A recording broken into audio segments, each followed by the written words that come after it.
Class లో December prelims mains కొత్త class start అవుతుంది. ఈ నెంబర్ కి కాల్ చేసి రిజిస్టర్ అవ్వండి. లిమిటెడ్ సీట్సే ఉన్నాయి. సంధ్యా థియేటర్ తొక్కిసలాట ఘటనలో పోలీసులు అస్సలు వెనక్కు తగ్గడం లేదు. కేసును సీరియస్ గానే తీసుకున్నారు. అల్లు అర్జున్ ప్రెస్ మీట్ తర్వాత ఆ రోజు ఏం జరిగిందో క్లియర్ గా చెప్పి వీడియోలను ప్రజల ముందు పెట్టారు. ఆ వీడియోలను చూపిస్తూనే మంగళవారం మరోసారి ఆయన విచారించారు. అయితే తాజాగా హైదరాబాద్ సిటీ పోలీస్ నుంచి మరో వార్నింగ్ వచ్చింది. సోషల్ మీడియాలో పోలీసులను బద్నాం చేసేలా ఉద్దేశపూర్వకంగా పోస్టులు చేసిన వారి తాట తీస్తామని హెచ్చరించారు.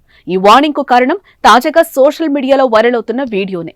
2 రోజుల క్రితం సంధ్యా థియేటర్ కు అల్లు అర్జున్ రావడంతోనే తొక్కిసలాట జరిగినట్లు చెప్తూ వీడియోను రిలీజ్ చేశారు.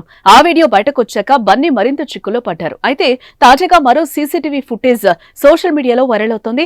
ఆ వీడియోలో అల్లు అర్జున్ థియేటర్లోకి రాకముందే అపస్మారక స్థితిలో ఉన్న రేవతిని బయటకు తీసుకొచ్చినట్లు కనిపిస్తోంది.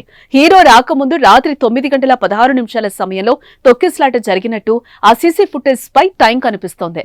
దీంతో అల్లు అర్జున్ ఫ్యాన్స్ నెటిజన్లు అల్లు అర్జున్ రాకముందే తొక్కిసలాట జరిగిందని పోలీసులదే తప్పు అన్నట్టు కామెంట్స్ చేస్తున్నారు. దీంతో పోలీస్ శాఖ వైరల్ అవుతున్న ఆ వీడియో ఫేక్ అని తెలుపుతూ అలాంటివి పోస్ట్ చేసిన వారికి వార్నింగ్ ఇచ్చింది. సంధ్యా థియేటర్ తొక్కిసలాట ఘటనపై సోషల్ మీడియాలో ఎవరైనా తప్పుడు సమాచారం ప్రజలను అపోహలకు గురి చేసేలా వీడియోలు పోస్ట్ చేస్తే కఠిన చర్యలు తీసుకుంటామని హెచ్చరించారు. అల్లు అర్జున్ రాకముందే తొక్కిసలాట జరిగినట్లు కొందరు తప్పుడు వీడియోలు పోస్ట్ చేసిన అంశం తమ దృష్టికి వచ్చిందని హైదరాబాద్ పోలీసులు వెల్లడించారు. ఇలా ఎడిటెడ్ వీడియోలు వైరల్ చేస్తే కఠిన చర్యలు తీసుకుంటామని అంటున్నారు. ఏ విషయంలో పోలీస్ శాఖను బద్నాం చేసేలా తప్పుడు ప్రచారం చేస్తే సీరియస్ గా పరిగణిస్తాం. ఒక అమాయకురాలు మరణం, ఒక పిల్లవాడి ప్రాణానికి ప్రమాదం సంభవించిన ఈ కేసులో పోలీస్ శాఖ ఎంతో నిబద్ధతతో విచారణ జరుపుతోంది. దాన్ని ప్రశ్నించేలా అసత్య ప్రచారాలు, అభూత కల్పనలతో సోషల్ మీడియా ద్వారా ఎవరైనా ప్రచారం చేస్తే సహించేది లేదంటున్నారు.